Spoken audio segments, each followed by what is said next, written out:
اپنی طلبی کو چیلنج کیا تھا۔ مظلوموں کی درخواست بھی لاہور ہائی کورٹ نے قاسم خان صاحب کی سربراہی میں بینچ تھا، قاسم خان صاحب نے طلبی کے حق میں جو ہے وہ نوٹس دیا تھا، لیکن جو باقی آنریبل بینچ تھا انہوں نے کہا تھا کہ ان کو جو طلب نہیں کیا گیا اس پورے گینگ کو، شریف گینگ کو، وہ ٹھیک ہے، اور مظلوموں کی ریویژن خارج ہو جاتی ہے، جو نگرانی تھی وہ خارج ہو جاتی ہے، ادھر مشتاق سکھیرا کی بھی خارج کر دی جاتی ہے۔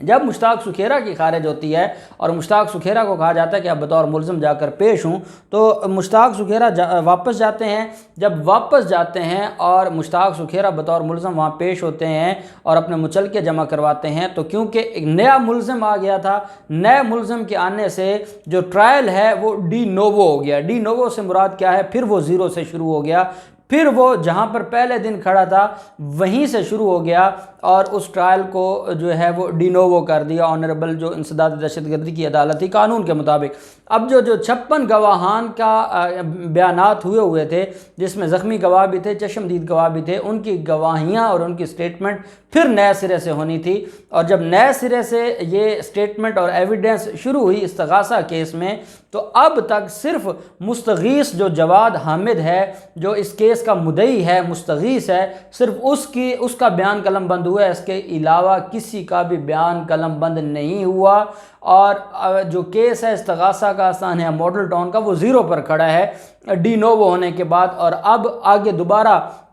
جو بیانات ہیں وہ قلم بند ہوں گے جو باقی ملزمان ہیں ان کی طرف سے۔ اور اس سارے کے سارے معاملے پر جب مستغیث کا بیان قلم بند ہو جاتا ہے تو ایک کانسٹیبل، پولیس کا کانسٹیبل ایک درخواست دیتا ہے، اور اس درخواست میں یہ سیکشن 23 ہے 80A 1997 کا جو انسداد دہشت گردی ایکٹ ہے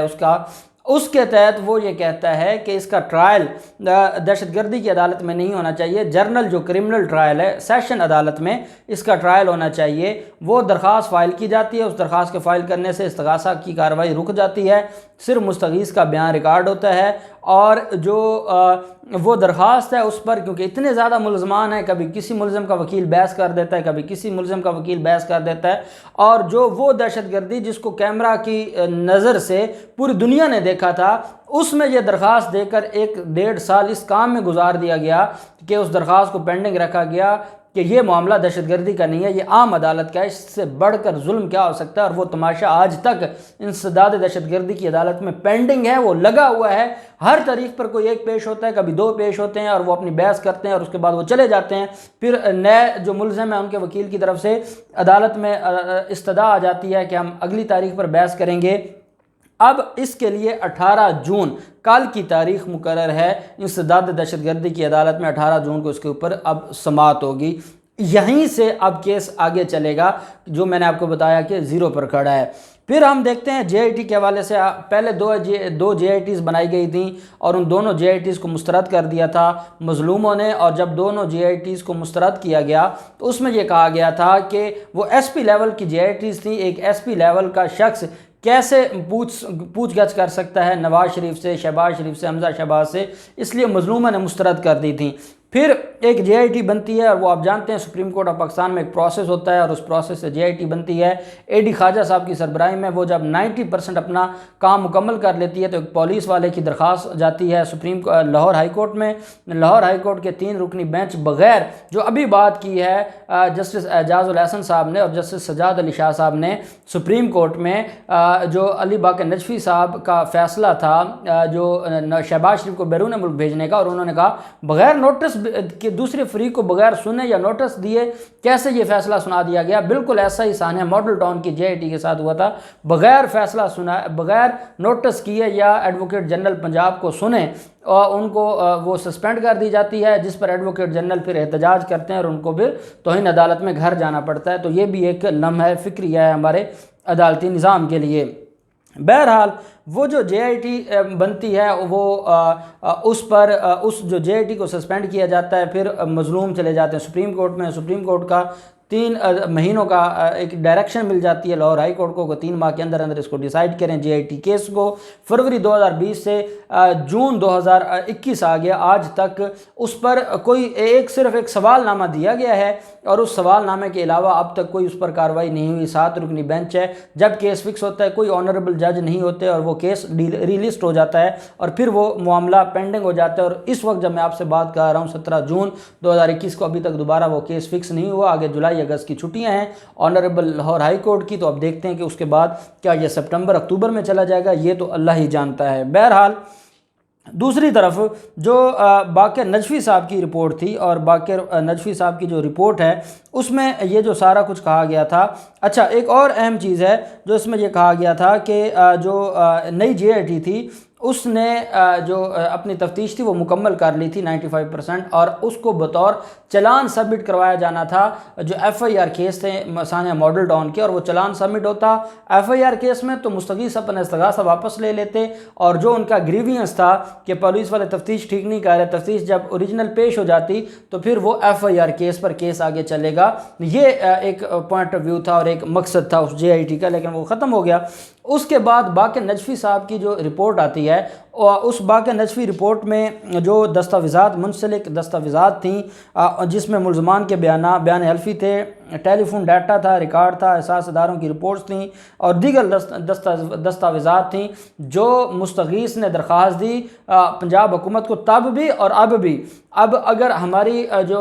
عثمان بزار کی حکومت یہ کہے کہ اب ہم کیا کر سکتے ہیں، تو آپ کے پاس ایک درخواست پینڈنگ ہے جس میں یہ کہا گیا کہ باقر نجفی صاحب کی کمیشن کی رپورٹ کے ساتھ جو منسلک دستاویزات تھیں اس کی کاپی دے دیں، وہ آپ دے سکتے ہیں، اور اسی معاملے پر مستغیث نے اور مظلوموں نے ایک لاہور ہائی کورٹ میں درخواست فائل کی ہوئی ہے، وہ وہاں پر پینڈنگ ہے۔ یہ کام تو آپ کر سکتے ہیں، آپ نے جیسے ایک ایسا اقدام کیا اور جے آئی ٹی سپریم کورٹ نے آپ سے پوچھا اور آپ نے ایک اچھے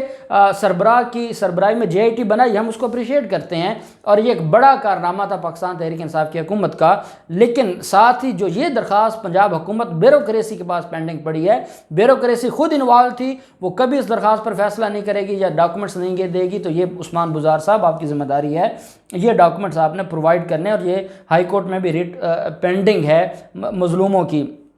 سپریم کورٹ آف پاکستان میں جب لاہور ہائی کورٹ نے درخواست خارج کی تھی ان کی طلبی کے حوالے سے، جو مظلوموں کی درخواست تھی، جو ریویژن تھی، تو اس کو چیلنج کیا تھا سپریم کورٹ میں، criminal P L a file کیا گیا تھا، اور اس میں کہا گیا تھا کہ نواز شریف، شہباز شریف اور ان سارے لوگوں کو طلب کیا جائے۔ سپریم کورٹ آف پاکستان میں آج تک وہ کیس پینڈنگ ہے۔ ہم نہ انسداد دہشت گردی کو کچھ عدالت پر کوئی بات کر سکتے ہیں، نہ ہم آنریبل لاہور ہائی کورٹ کے حوالے سے کوئی بات کر سکتے ہیں، نہ ہم آنریبل سپریم کورٹ کے حوالے سے کوئی بات کر سکتے ہیں۔ ہر چھوٹی بڑی عدالت میں، ملک کی چھوٹی عدالت سے لے کے عدالت عالیہ اور عدالت عظمیٰ تک ثانیہ ماڈل ٹاؤن کے کیس پینڈنگ ہیں۔ کوئی ایک عدالت اس کے اوپر ایکشن لے کے مظلوموں کو انصاف دے دے۔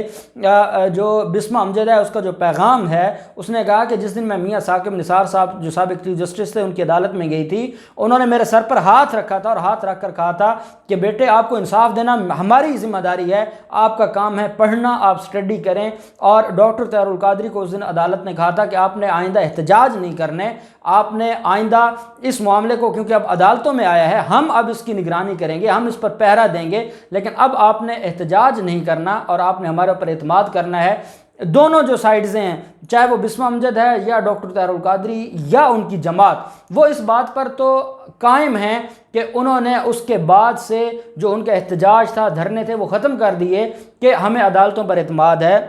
اب عدالتوں کی ذمہ داری ہے کہ وہ اپنا وعدہ نبھائیں، اور یہ بسمہ امجد آج سپریم کورٹ آف پاکستان کو، آنریبل لاہور ہائی کورٹ کو، انسداد دہشت گردی عدالت کو،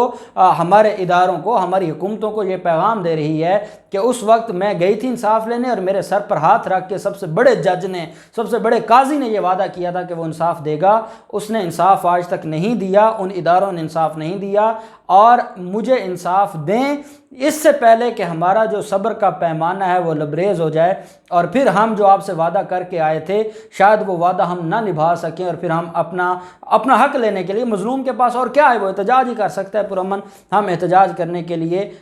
سڑکوں پر آ جائیں۔ اب دیکھتے ہیں کیا ہوتا ہے، جو بھی ڈیٹیلز ہوں گی ہم آپ کے ساتھ شیئر کرتے رہیں گے۔ ہم امید کرتے ہیں اور ہم دعا کرتے ہیں اور ہم مطالبہ کرتے ہیں کہ کہ اس معاملے پر جو ان مظلوموں کو انصاف دینا ہماری عدالتوں، ہمارے اداروں اور ہماری حکومتوں کی ذمہ داری ہے۔ خدا کے لیے یہ ذمہ داری نبھائیں، نہیں تو یہ جو ظلم ہے اس کا حساب تو ہوگا ہی ہوگا، لیکن جو